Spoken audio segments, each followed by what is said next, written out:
वालेकुम, आप सभी का खैर मकदम है आपके अपने YouTube channel SKN Urdu literature पर। आज की वीडियो में हम कुल 50 सवालात पर मुश्तमिल मॉक टेस्ट देखेंगे और ये टेस्ट होगा हमारा UGC नेट के लिए और TGT के लिए होगा। इसके अलावा तमाम स्टेट लेवल के एग्ज़ाम्स के लिए भी हेल्पफुल रहेगा। तो आइए शुरू करते हैं आज की वीडियो।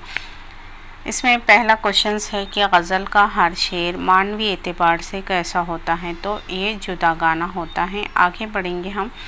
मीर और दाग के बाद गज़ल की रिवायत को किसने आगे बढ़ाया है। तो ये हसरत मोहानी ने आगे बढ़ाया है इनकी रिवायत को। कुतुब मिश्तरी का मुसन्निफ़ कौन है। तो कुतुब मिश्तरी ये तसनीफ़ है वजही की। आगे है फ़िक्र व निशात किसका मजमूए कलाम है। तो ये जोश का मजमूए कलाम है। आगे बढ़ेंगे हम। उर्दू में नावल लफ्ज़ का किस ज़ुबान से आया है। तो उर्दू में नावल ये लफ्ज़ है अतालवी ज़ुबान से आया है। कार जहाँ दराज के मुसन्निफ़ कौन है। तो ये है क़ुर्रतुल ऐन हैदर इसके मुसन्निफ़ है। आगे बढ़ेंगे हम। सुंदर लाल किस अफसाने का किरदार है। तो सुंदर लाल ये अफसाना है। लाजवंती उसका किरदार है सुंदर लाल, और ये मशहूर किरदार है ये, और अक्सर एग्ज़ाम्स में पूछा जाता है। तो यहाँ पे है अफसाना ताई असीरी का मुसन्निफ़ कौन है। तो कृष्णचंद्र है ये इनके मुसन्निफ़। आगे है ड्रामा उर्दू में किस ज़ुबान की तवस्सुत से आया है। तो ये है यूनानी ज़बान से आया है उर्दू में ड्रामा। आगे है सिल्वर किंग का मरकज़ी किरदार कौन है। तो सिल्वर किंग का मरकज़ी किरदार है नेक परवीन। इसके अलावा ये भी याद रखें ये भी इसी के किरदार है और ये भी इसी के किरदार है। ये चारों की चारों ये सिल्वर किंग ड्रामे के ही किरदार है और ये नेक परवीन इसका मरकज़ी किरदार है। आगे है तहज़ीबुल अखलाक किसने निकाला। तो ये रिसाला है तहज़ीबुल अखलाक और आप सभी जानते हैं ये सर सैयद अहमद ख़ान ने निकाला है। आगे है काली शलवार का मुसन्निफ़ कौन है। तो ये काली शलवार जो है अफसाना है इसके मुसन्निफ़ कौन है। तो ये सादत हसन मंटो है। मसनवी फ़नी लिहाज से होनी चाहिए। क्या होती है। फ़नी लिहाज से मसनवी बयानियाँ होती हैं। हयात जावेद किसकी तसनीफ़ है। तो ये हयात जावेद ये तसनीफ़ हाल की है और सर सैयद अहमद ख़ान के इस पर लिखी गई है ज़िंदगी के बारे में। तो हाल की तसनीफ़ है हयात जावेद और शिबली ने इसे मुदल्लिल मदाही कहा है। ये भी याद रखिए आप। नफ्सियाती तनक़ीद को उर्दू में मुतारफ़ कराने का सहरा किसके सर जाता है। तो ये मीरा जी के सर जाता है। उर्दू के अहम और मुतनाज़ा नक़ात के तौर पर पहचाने जाते हैं। तो सभी जानते हैं कलीम उद्दीन अहमद। आगे सवाल है नए रंगे ख़याल के मज़ामीन की ज़ुबान से मुस्तफ़ीद है। तो ये है अंग्रेज़ी ज़ुबान से है और नए रंगे ख़याल ये है मोहम्मद हुसैन आज़ाद का मज़ामीन का मजमुआ है। ये भी याद रखिए आप, अंग्रेज़ी से लिया गया है। अब है इस नज़म में का मुसन्निफ़ कौन है। तो ये एक नज़्म है इस नज़म में, तो इसका मुसन्निफ़ बताना है। तो इसके मुसन्निफ़ है मीरा जी इसके मुसन्निफ़ है। आगे है किन शायरों के दौर को उर्दू शायरी का अहद ज़री कहा जाता है। तो मीर और सौदा इनके दौर को उर्दू शायरी का अहद ज़री कहा जाता है।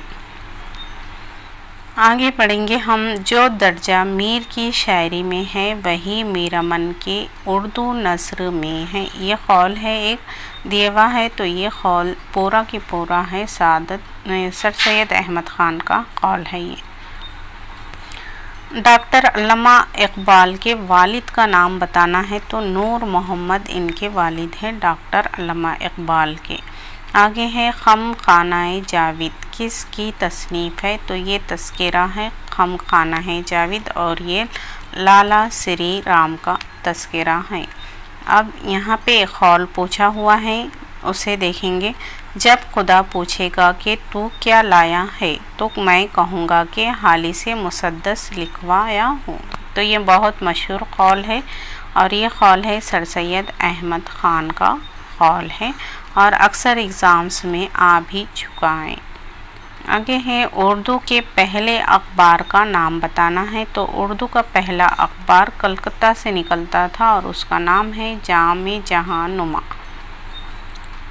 आगे बढ़ेंगे हैं मखदूम की किताब कौन सी है, इसमें बताना है कि मखदूम मोहिउद्दीन की किताब कौन सी है। तो ये सुर्ख सवेरा मखदूम मोहिउद्दीन की किताब है। तलखियाँ ये साहिल लुधियानवी की है, और सैफ व सबूत ये जोश की है, और दस्ते सबा शायद ये अख्तरुल ईमान की है, जहन में नहीं है, फिर भी आप देख लें इसे। अहम हम नफसानी रफ्ता, ये खाकों का मजमुआ है, हम नफसानी रफ्ता। तो खाके हैं ये रशीद अहमद सिद्दीकी का तसनीफ़ है ये। आगे बढ़ेंगे हम सबरस का सन बताना है कि सबरस का सन क्या है, सन तसनीफ़ कब लिखा गया है ये। तो ये हिजरी में है, यहाँ पर 1045 हिजरी। रानी केतकी की कहानी का अहम वस्फ कौन सा है? तो रानी केतकी की कहानी, ये रानी केतकी की कहानी इंशाअल्लाह खाइंशा की दास्तान है। तो ये है फ़ारसी अनासिर से आरी होना, फ़ारसी अनासिर से आरी होना। सूज़ व गुदाज और असर आफरीनी के नुक्ता नज़र से किसका कलाम सर फहरिस्त जगह पाएगा? तो मीर तक़ी मीर का कलाम। यहाँ पे कुछ मसनवियाँ दिए हुए हैं, उसमें से बताना है कि ये तहज़ीबी मसनवी कौन सी है, यानी डिस्क्रिप्टिव कौन सी मसनवी है, ये बताना है। तो फूल बन ये डिस्क्रिप्टिव मसनवी है। आगे बताना है मीर अनीस कहाँ पैदा हुए हैं? तो मीर अनीस ये फैज़ाबाद में पैदा हुए हैं। आगे है मिर्ज़ा दबीर किसके शागिर्द है? तो मिर्ज़ा दबीर ये शागिर्द है, ज़मीर के शागिर्द है मिर्ज़ा दबीर। गुबार खातिर के खतूत के नाम किसके नाम से लिखे गए हैं? गुबार खातिर ये है मौलाना अबुल कलाम आज़ाद के खतूत का मजमुआ है, और ये किसके नाम पर लिखे गए? तो ये हबीबुर रहमान ख़ां के नाम पर लिखे गए हैं। आगे बढ़ेंगे हम। रिवायात और बगावत किसके तनक़ीदी मज़ामीन का मजमुआ है? तो रिवायात और बगावत ये तनक़ीदी मज़ामीन है, एहतिशाम हुसैन के तनक़ीदी मज़ामीन का मजमुआ है। आगे है किसी के कलाम को शुमाल और जुनूब के दरमियान लिसानी व अदबी पुल करार दिया गया है। ये भी बहुत बार एग्ज़ाम्स में पूछा हुआ क्वेश्चंस है। तो वली के कलाम को शुमाल और जुनूब के दरमियान लिसानी व अदबी पुल करार दिया गया है। उर्दू शायरी का आगाज़ भी इन्हीं से है। मागदी किस इलाक़े में बोली जाती है? मागदी ये बिहार में बोली जाती थी। किस इलाक़े में बोली जाती है? तो ये बिहार में बोली जाती थी। गालिब के खतूत, गालिब ने मकतूब निगारी में नया अंदाज़ कब से शुरू किया है, किस सन से शुरू किया है? तो ये एग्जैक्ट तो मालूम नहीं है, लेकिन इसका आंसर ये लगता है 1846 से इन्होंने शुरू किया। हो सकता है आप बता दें कमेंट में क्या है इसका आंसर। तो आगे है, यहाँ पर एक क्वेश्चंस दिया है। इल्म उरूज में 8 दफ़ा मुतफ़ाइलून की गिरदान कहलाती हैं, यानी 8 बार तकरार आती हैं। तो वो क्या है? मुतफ़ाइलून की। ये है बहरे कामिल, ये इल्म उरूज से है क्वेश्चंस। आगे बढ़ेंगे हम। फ़ानी को यासियात का इमाम किसने कहा है? तो फ़ानी को यासियात का इमाम कहने वाले हैं रशीद अहमद सिद्दीकी, ये भी कौल है। रिसाला आजकल के मुदीर कौन हैं? तो रिसाला आजकल के मुदीर हैं, ये हैं महबूब रहमान फारूकी। आगे है रिसाला निगार कहाँ से शाये होता था? तो रिसाला निगार शाये होता था लाहौर से। आगे पढ़ेंगे हम उर्दू का फ्रांसीसी आलिम उर्दू का फ्रांसीसी आलम मुसन्निफ कौन है? गारसा दत्तासी आलम है। आगे है दिल्ली कॉलेज का क़याम किस सन में अमल में आया? दिल्ली कॉलेज का क़याम अमल में आया है 1825 में। आगे है करबल कथा किस सदी की दास्तान है? ये बताना है। तो यहाँ पे करबल कथा 17वीं 18वीं सदी की दास्तान है। ये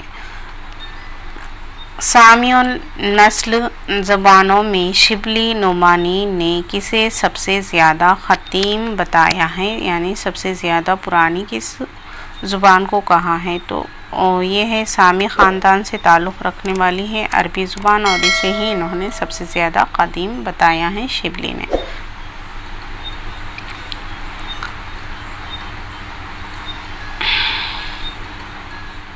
यहाँ पे एक शेर दिए हुआ है, उसकी सनद पहचानना है। तो यहाँ पे थोड़ा सा ब्लर है, देख लें। बेसबब ज़लज़ला आलम में नहीं आता, कोई बेताब तहे खाक में तड़पता होगा। तो ये शेर है। इस शेर में शायर ने कौन सी सनद इस्तेमाल की है?